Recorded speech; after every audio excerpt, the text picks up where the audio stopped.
Bismillahirrahmanirrahim. Assalamualaikum warahmatullahi wabarakatuh. Kami dari kelompok 8, kami akan membahas tentang routing protokol. Saya tidak sendiri di sini, saya bersama rekan-rekan saya, Muhammad Asmi Aulia, Sisilia, Kevin William, dan saya sendiri, Bagus Kurniawan. Nah, di sini saya akan menjelaskan pengertian tentang macam-macam dari routing protokol. Oke. Nah, routing protokol itu terdiri dari 3. Ada RIP, IGRP, dan OSPF. Pertama kita akan bahas tentang RIP. RIP itu adalah singkatan dari Routing Information Protocol, yaitu salah satu routing protokol yang menggunakan distance vector. Perlu kita ketahui, distance vector adalah jalur yang menentukan jalur terbaik berdasarkan hop. Nah, oleh karena itu, RIP menggunakan jumlah hop untuk menentukan cara terbaik ke sebuah alamat jaringan tertentu. Tetapi, RIP secara default memiliki jumlah hop maksimum yaitu 16 hop. Nah, maksimumnya adalah 15. Apa sih yang terjadi ketika hop itu 16? Yang terjadi adalah hop ke-16 akan dianggap tidak terjangkau. Oleh karena itu, RIP dapat bekerja dengan baik di jenis jaringan yang kecil, tetapi RIP tidak efisien pada network yang besar atau pada jaringan yang memiliki jumlah router yang banyak. Nah, selanjutnya RIP itu untuk versi 4 dibagi menjadi 2 versi. Ada RIP versi 1 dan RIP versi 2, sedangkan untuk IP versi 6 dapat menggunakan RIP engine. Oke. Nah, dari kelebihan dan kekurangan RIP, nah, RIP ini mendukung VLSM dan CIDR di RIP versi 2, mudah dalam konfigurasi, tidak kompleks, mampu menonaktifkan auto summary router di RIP versi 2, mendukung mekanisme autentikasi. Nah, ada juga kekurangannya, tidak mendukung VLSM dan CIDR di RIP versi 1, memiliki batas maksimal 15 hop seperti yang sudah dijelaskan tadi.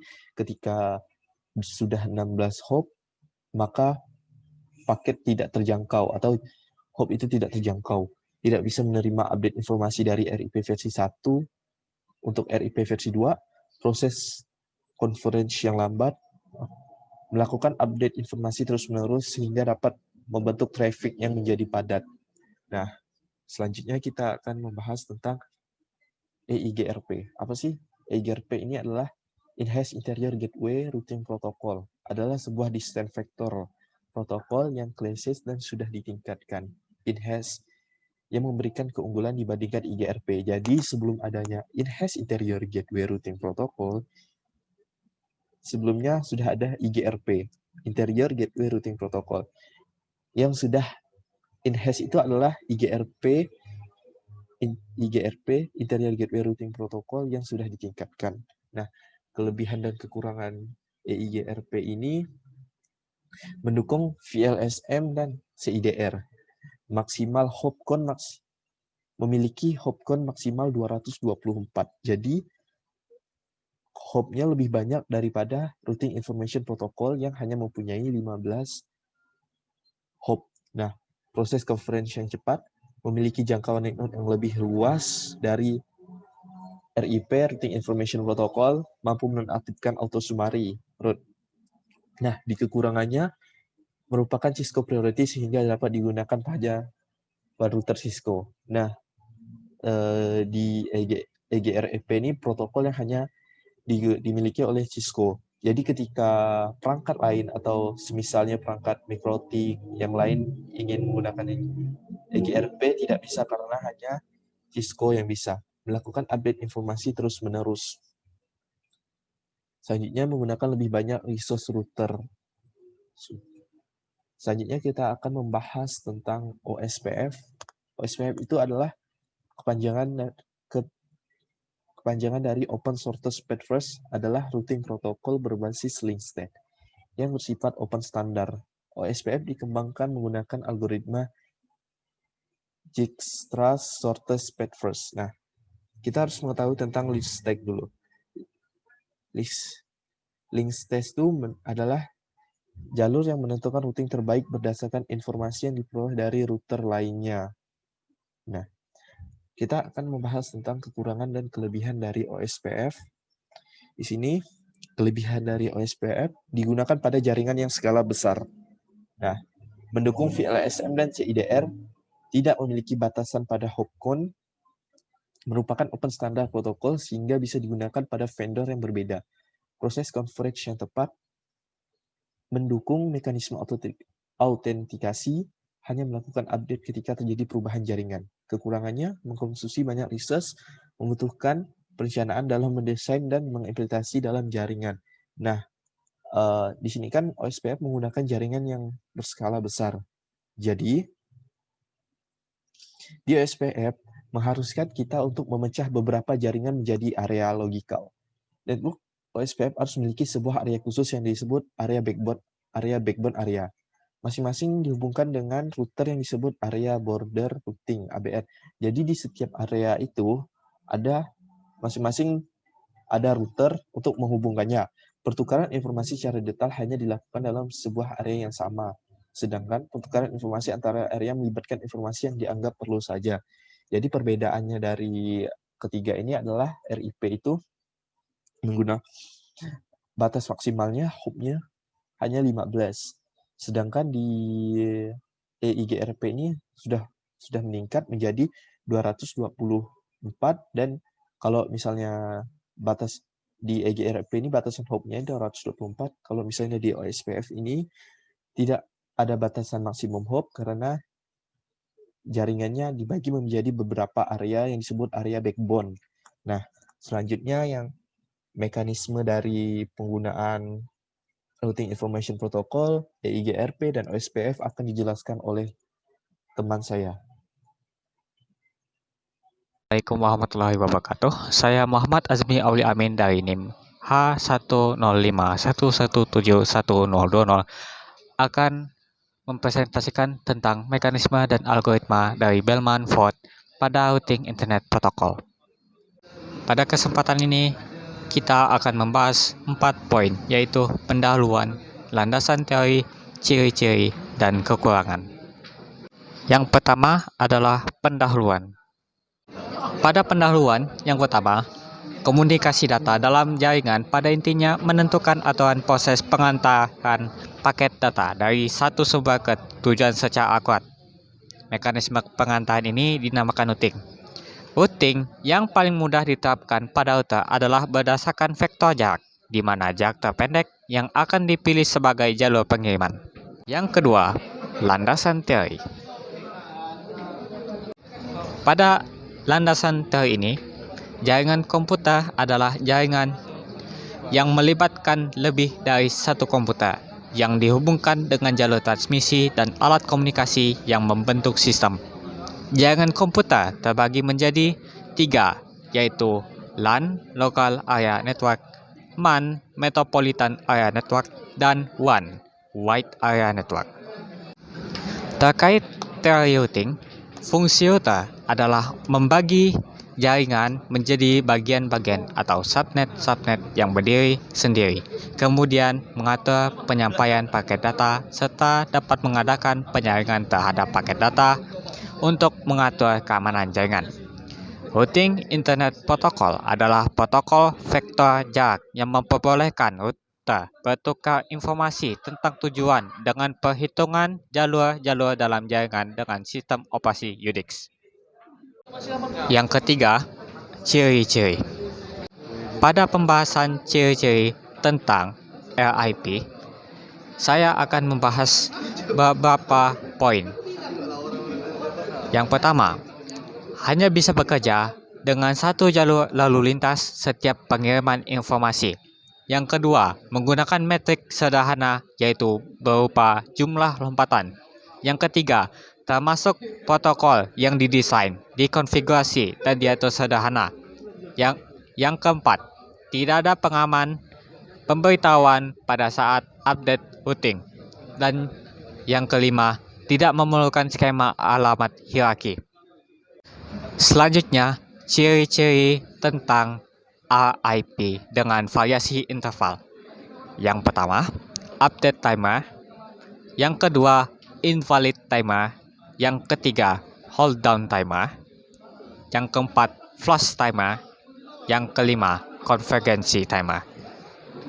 Yang keempat, kekurangan.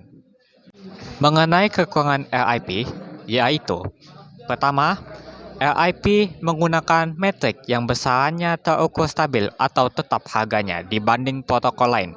Jadi, tidak bisa untuk routing dengan situasi metrik berparameter real time atau berparameter asli.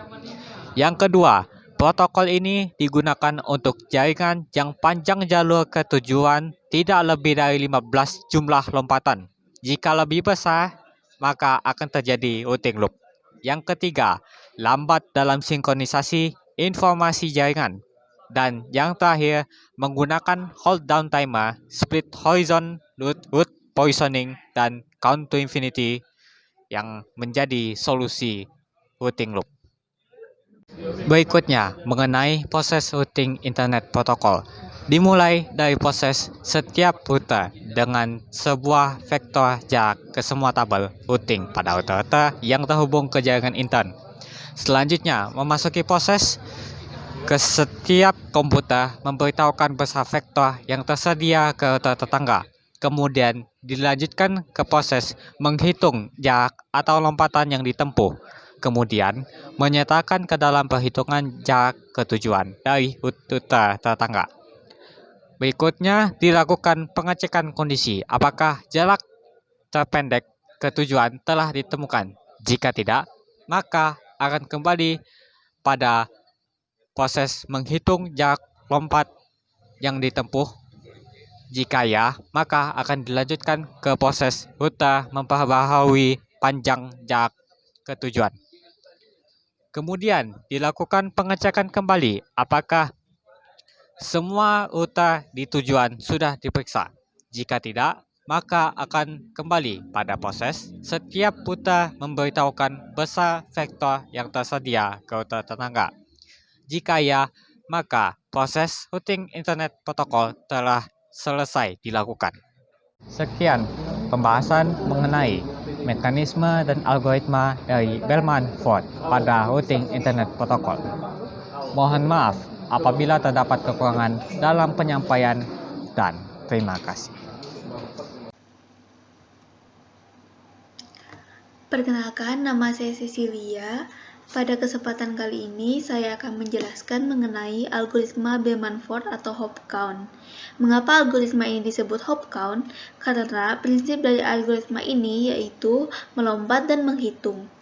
Misalkan di sini kita memiliki 6 sudut, yaitu sudut S, sudut A, sudut B, sudut C, sudut D, dan sudut E. Maka berarti akan ada 5 iterasi atau perulangan yang akan kita lakukan. Pertama-tama kita beri nilai dulu pada setiap titik. Titik S bernilai 0, sedangkan kelima titik lainnya bernilai tak terhingga. Sekarang kita akan melakukan iterasi yang pertama. Pertama-tama kita akan melakukan lompatan dari titik S. Dari titik S menuju titik A dan titik E. Sehingga nilai dari titik A adalah 10 dan titik E adalah 8. Selanjutnya kita akan lakukan lompatan dari titik A. Dari titik A kita akan melompat menuju titik C, sehingga nilai pada titik C akan berubah menjadi 12. Nilai 12 ini berasal dari nilai titik A yaitu 10 ditambah dengan 2. Selanjutnya kita akan melakukan lompatan dari titik B. Dari titik B kita akan melompat menuju titik A, namun karena nilai pada titik B masih tak terhingga, maka nilai lompatan ini masih belum dihitung. Selanjutnya kita juga akan melakukan lompatan dari titik C. Karena titik C ini sudah memiliki nilai 12 dan kita akan melompat menuju titik B, maka nilai dari titik B menjadi 10. Hal ini diperoleh dari nilai titik C yaitu 12 dikurangi dengan 2. Selanjutnya kita akan melakukan lompatan dari titik D. Dari titik D kita akan melompat menuju titik A dan titik C. Namun karena nilai pada titik D sendiri masih tak hingga, maka nilai dari lompatan ini tidak akan dihitung. Selanjutnya kita akan melakukan lompatan dari titik E. Dari titik E ini bernilai 8 dan akan melompat menuju titik D. Maka nilai pada titik D akan menjadi 9, yaitu diperoleh dari nilai titik E, yaitu 8 ditambah dengan 1. Karena kita sudah selesai melakukan semua lompatan pada iterasi pertama, maka kita akan melanjutkan kepada iterasi yang kedua. Di sini kita akan mulai lagi melompat dari titik S. Dari titik S kita akan melompat menuju titik A dan titik E.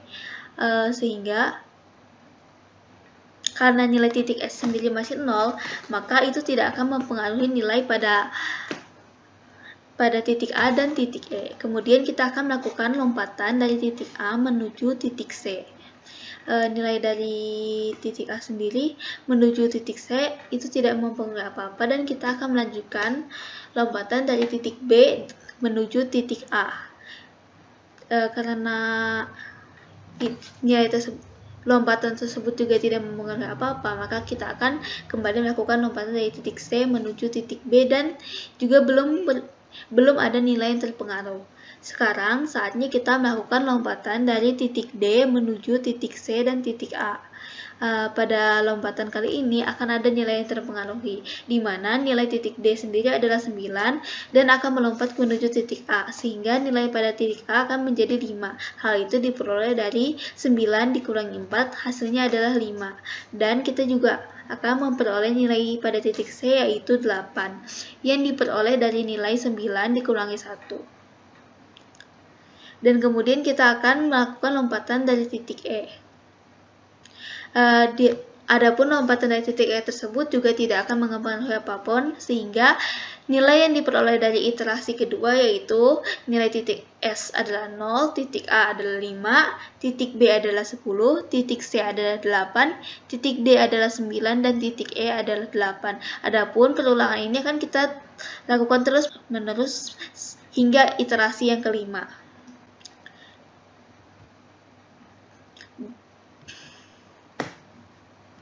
Demikian penjelasan saya mengenai algoritma Bell-Manford atau hop count.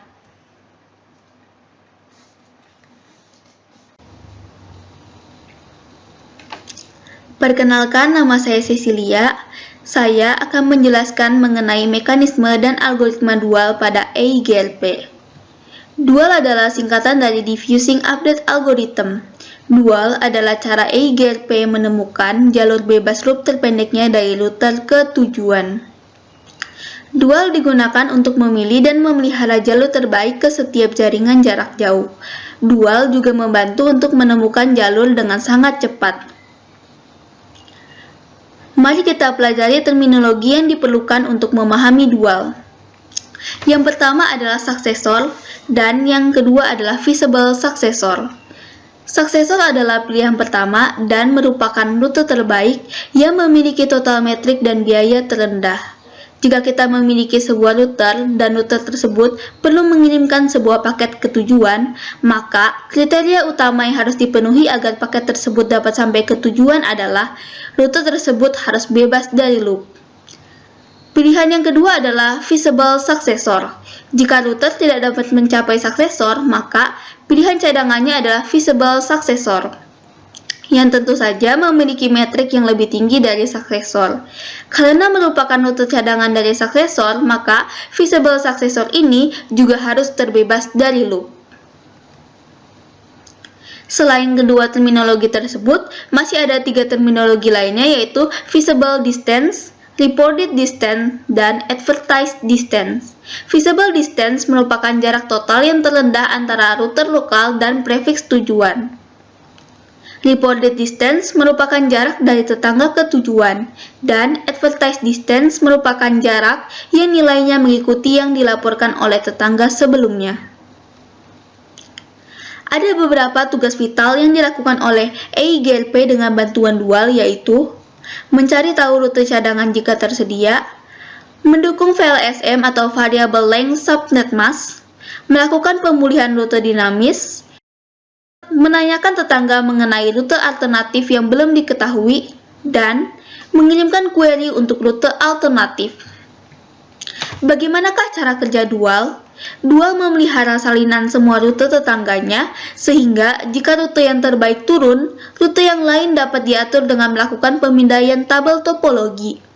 Jika cara tersebut tidak berhasil, maka router EIGRP akan meminta bantuan tetangga untuk menemukan jalur terbaik. Perlu diingat bahwa pada EIGRP, propagasi tidak terjadi di seluruh jaringan, namun hanya terjadi di tempat spesifik saja. Misalnya di sini kita memiliki router R1. Router R1 bertetangga dengan router R2 dan kedua router tersebut bertetangga dengan router R3. Di sini router R1 juga bertetangga dengan router R4. Router R1 akan menyimpan salinan semua rute tetangganya pada tabel topologi, sehingga ketika router R4 hendak mengirimkan paket kepada router R3, maka router R1 akan memeriksa tabel topologi miliknya. Jika cara tersebut tidak berhasil, maka router R1 akan meminta bantuan tetangganya untuk menemukan jalur yang terbaik.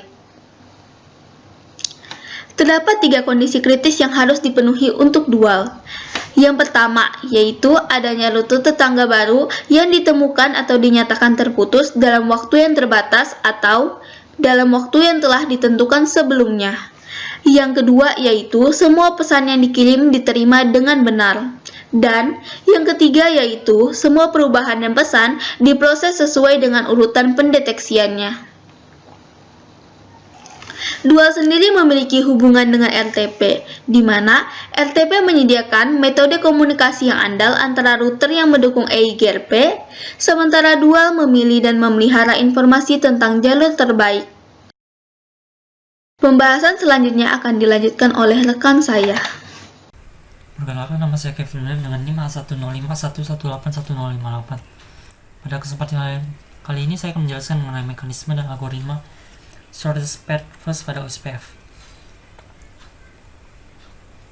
Algoritma shortest path first. Algoritma ini biasanya juga dikenal sebagai dengan algoritma Dijkstra dan dikenal juga sebagai algoritma greedy karena menggunakan konsep atau prinsip take what you can get no. Algoritma ini ditemukan oleh seorang ilmuwan komputer yang berasal dari Belanda yang bernama Edgar Dijkstra. Algoritma ini digunakan dalam pemecahan sebuah solusi jarak terpendek, dan algoritma ini diaplikasikan pada tahun 1959. Nah, jika diberikan sebuah permasalahan sebagai berikut, sebuah graf, bagaimana untuk pemecahannya dengan menggunakan algoritma Dijkstra. Jadi, kita gunakan titik A sebagai titik acuan untuk menyelesaikan permasalahan ini. Kita lihat node sebelumnya dan cost sebelumnya juga. Jika dia tidak memilikinya, maka gunakan node ini, dan costnya tidak ada berarti 0A. Nah, 0A, nanti kita lihat lagi cost yang berhubungan secara langsung dengan ke A, titik yang berhubungan secara langsung ke A, yaitu B dan C. Maka A ke B digunakanlah cos ini 4A, lalu A ke C 3A, didapatkan dari A ini didapatkan dari node yang sebelum C dan D dan B, 4A dan 3. Untuk D, E, F, Z tidak perlu dikerjakan karena syaratnya itu A harus terhubung secara langsung ke titik tersebut. Karena F, E, Z, dan D tidak terhubung langsung ke A, maka dikasih saja nilai infinity. Lalu nanti dari nilai ini kita kerjakan dengan mencari nilai terkecilnya, yaitu 3A sebagai nilai terkecil dan dijadikan titik acuannya. Nah, 3A berada di titik C. Kita lihat titik C. Titik C yang terhubung secara langsung itu adalah E dan D. C ke E, kita lihat C ke E didapatkan 13C. Karena cosnya C ke E adalah 10 dan cos di sini cos titik C adalah 3A, maka ditambahkan saja jadikan 13C. Sedangkan 10C ini adalah cos dari C ke D, yaitu 7 ditambahkan dengan 3. sehingga didapatkan 10C, node sebelum D dan E. Sampai seterusnya pengerjaannya sama, dia ambil nilai terkecil dari ketiga nilai ini, 4A, 10C, 13C, yaitu 4A, nanti mendapatkan 10C, 13C, dan 9B. Nanti nilai terkecilnya Y yang diambil 9B. Kalau nilai C-nya, kalau nilai yang di sini tidak tidak lebih kecil dari yang atas, maka tinggal turunkan saja. Nanti dapatkan lagi, cari nilai terkecil 10C, nanti dapatkan 12D, 25F. Lalu nilai terkecil dari kedua nilai ini dapatkan 12D dan 17E. Nah, 17E, mengapa bukan 25F? 17E ini karena nilai yang didapatkan dari cos Z dari E, 5 tambahkan dengan 17E. Karena nilai lebih kecil dari nilai yang di atas, maka digunakanlah nilai ini. Terus rute terpendeknya berarti A, C, D, E, Z. Lalu link state paket pada OSPF. Link state paket pada OSPF terdapat 5 paket. Yang pertama adalah hello paket. Nah, hello paket ini digunakan untuk sebagai pengenalan antar router tetangga yang belum saling kenal, yang saling belum diketahui lah. Nah, hello paket ini berisikan tentang nama router. Nama router di sini dalam bentuk IP address router tersebut. Misalkan dalam router terdapat 2 IP address, maka diambil IP address tertinggi. Lalu selanjutnya ada DBD, Database Description. Paket ini berisikan data singkat mengenai sinkronisasi database, link state advertisement, atau table routing yang sudah dikirim oleh router. Lalu selanjutnya ada link state request. Link state request ini biasanya paket ini digunakan untuk meminta detail secara lengkap dari paket database yang sudah diterima oleh router. Selanjutnya ada link state update. Link state update ini paket yang digunakan untuk memberitahukan update information, lebih tepatnya berisikan LSA sih, link state advertisement, karena tabel routing update-nya secara sinkron, secara terus menerus. Jika ada update, maka tabel routing yang akan dikirimkan. Lalu ada link state acknowledgement. Ini merupakan paket LSO yang diterima oleh router pertama. Nah, selanjutnya cara kerja OSPF. Yang pertama adalah antar router membentuk agency. Agency di sini maksudnya router yang saling mengetahui, saling memperkenalkan diri, atau setiap router sudah memiliki informasi kepada dari masing-masing tetangga routernya. Jadi dia harus membentuk agency dulu dengan mengirimkan hello packet ini. Nah, hello packet yang berisikan nama router, kemudian interval hello dan interval dead.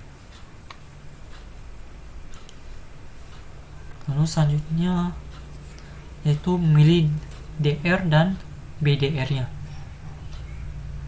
Dalam jaringan ini router akan memilih DR dan BDR dan harus berusaha agency dengan routernya yang berada dalam satu grup, satu area dalam jaringan broadcast multi-access.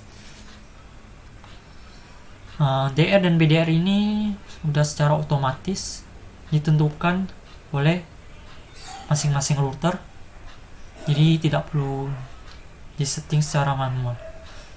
selanjutnya adalah pengumpulan state dalam jaringan. Router mengumpulkan informasi jalur dalam penyampaian pertukaran informasi tabel routing.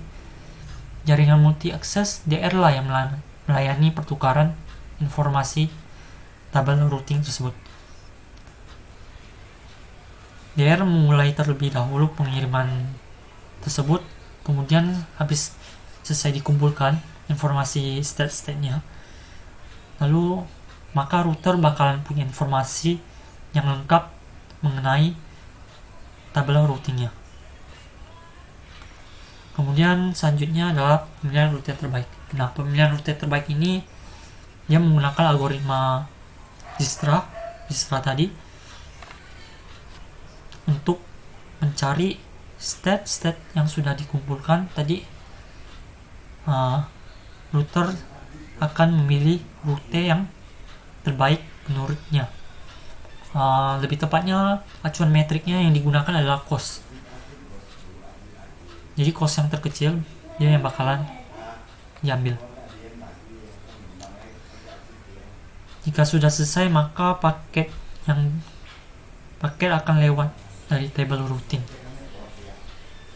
Lalu cara kerja yang terakhir adalah menjaga informasi routing terus update. Jadi paket LSU berada dalam 1.5 paket link state OSPF. Tujuannya itu buat memperbarui informasi yang ada di dalam table routing. Jika ada terjadi perubahan topologi atau jaringan, maka table routing akan mengupdate dengan mengirimkan paket LSU, link state update tadi. Kemudian selanjutnya, ini adalah cara kerja Hello Packet. Jadi Hello Packet ini terdiri dari ID router, lalu tetangga router sekitarnya yang sudah didapatkan informasinya. Nanti akan disaling dikirimkan dan didapatkan nanti masing-masing informasi didapatkan router ID, lalu hello intervalnya, lalu dengan date intervalnya, serta dengan subnetnya. Lalu kelebihan OSPF yang pertama adanya kondisi konvergensi. Kondisi konvergensi ini gimana ya? Jaringannya tuh, router-routernya tuh dalamnya memiliki table routing yang akurat dan terbaru. Jadi disebutlah konvergensi. Jadi semua dalam network yang ada pada OSPF bakalan lebih akurat untuk menentukan rute terpendeknya. Lalu selanjutnya menghemat penggunaan bandwidth. Dengan menggunakan algoritma Dijkstra, kan cost dia bakalan mencari cost yang terpendek atau nilai yang terpendek, jalur yang terpendek. Otomatis bandwidthnya bakalan tidak akan termakan banyak gitu. Lalu selanjutnya adalah kelebihannya adalah update informasi routing teratur. Jadi karena keadaan konvergensi, update informasi routing juga teratur dengan secara sistematis mengirimkan LSU, link state update, jika ada LSA yang baru. Kemudian selanjutnya adalah menggunakan pembagian area jaringan. OSPF di sini sebenarnya ada dua tipe, yaitu ada single area dan multi area. Single area ini digunakan untuk area yang lebih kecil, untuk cakupan organisasi yang kecil lah. Sedangkan untuk multi punya digunakan untuk organisasi atau perusahaan yang besar. Lalu kekurangan OSPF yang pertama menggunakan basis data yang besar. Karena OSPF kan menginginkan ada LSU, LSA, LSACK, lalu LSR, dan DBD. Database description ini disimpan, lalu disimpan secara terus-menerus jika ada LSU atau ada LSA yang baru atau ada tabaruting yang baru gitu. Jadi dia penyimpanannya butuh penyimpanan yang besar. Lalu mengkonsumsi banyak resource.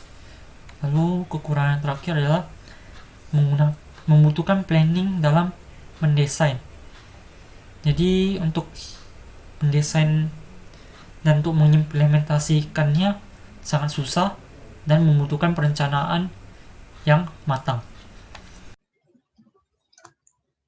Oke, sekian presentasi dari kelompok kami. Kurang lebihnya kami mohon maaf. Kami ucapkan terima kasih. Wassalamualaikum warahmatullahi wabarakatuh.